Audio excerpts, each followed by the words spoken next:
Alors, sur le reste, le contrôle fiscal et la lutte contre l'optimisation, quelques informations qui sont utiles. C'est l'article 57. De plus en plus, vous avez un contrôle des transferts de bénéfices de France vers l'étranger, mais c'est le même régime dans tous les pays. Et lorsqu'il y a un contrôle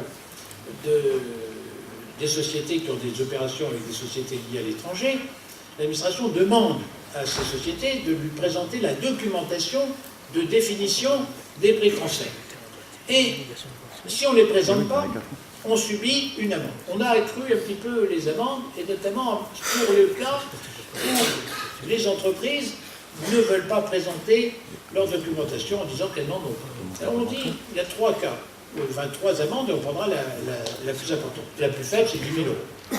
Non-présentation de documentation, 10 000 €. Ou bien 0,5% du montant du chiffre d'affaires qui est réalisé avec l'étranger et pour lequel on a mis en demeure d'avoir la documentation. Prenons un exemple.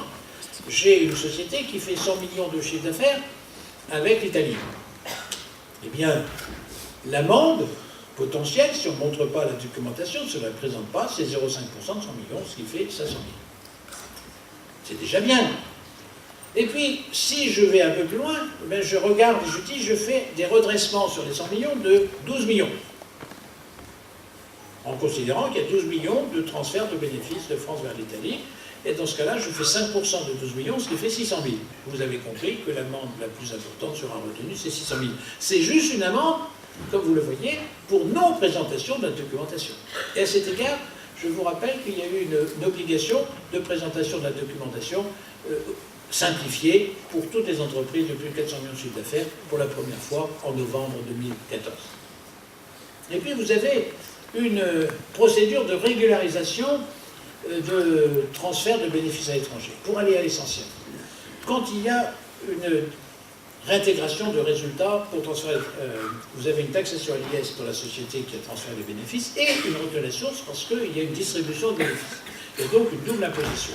L'administration fiscale avait retenu comme possibilité pour les entreprises qui étaient d'accord avec le redressement notifié, d'accord avec les pénalités, de demander la non-imposition de la retenue à la source à condition qu'on restitue la somme transférée en France, qu'on rapatrie la somme transférée. Et c'était une disposition de doctrine administrative.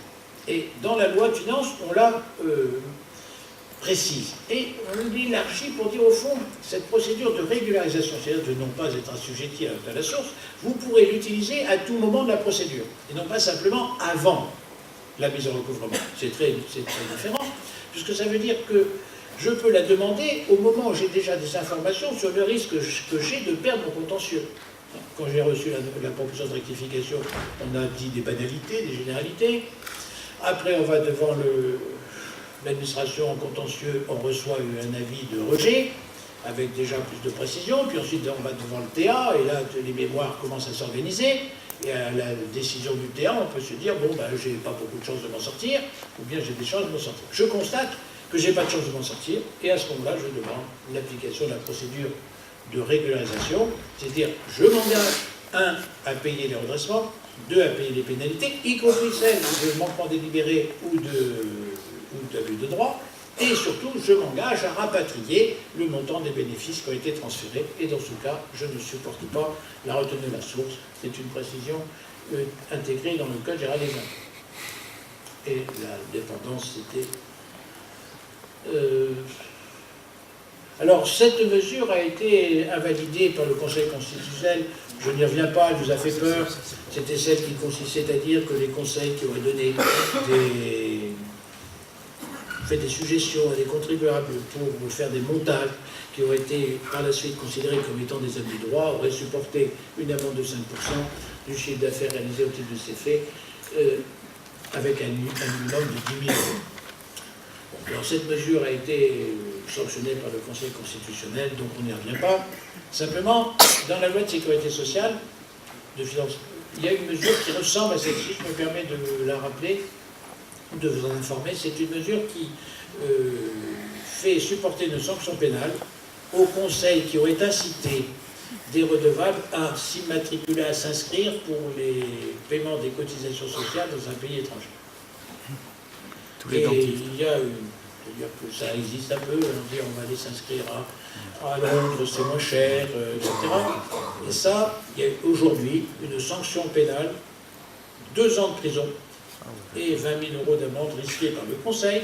Et bizarrement, celui qui utilise le Conseil n'a qu'un an de prison et que 10 000 € d'amende. Donc, vous voyez, et c'est intéressant de voir que 2 dispositions dans 2 lois différentes n'ont pas été traitées de la même manière, tout simplement parce qu'on n'est pas allé dans la loi de sécurité sociale et dans le Conseil constitutionnel pour mettre en cause cette disposition.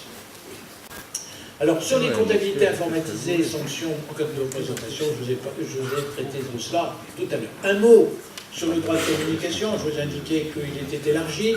Le droit de communication va pouvoir s'exercer au regard des personnes non identifiées. Qu'est-ce que ça veut dire? Ça veut dire que de plus en plus dans le commerce électronique, on ne sait pas qui est derrière le pseudo. Et donc l'administration pourra demander qui est derrière le pseudo JPC, et elle sera précise de quelque ça.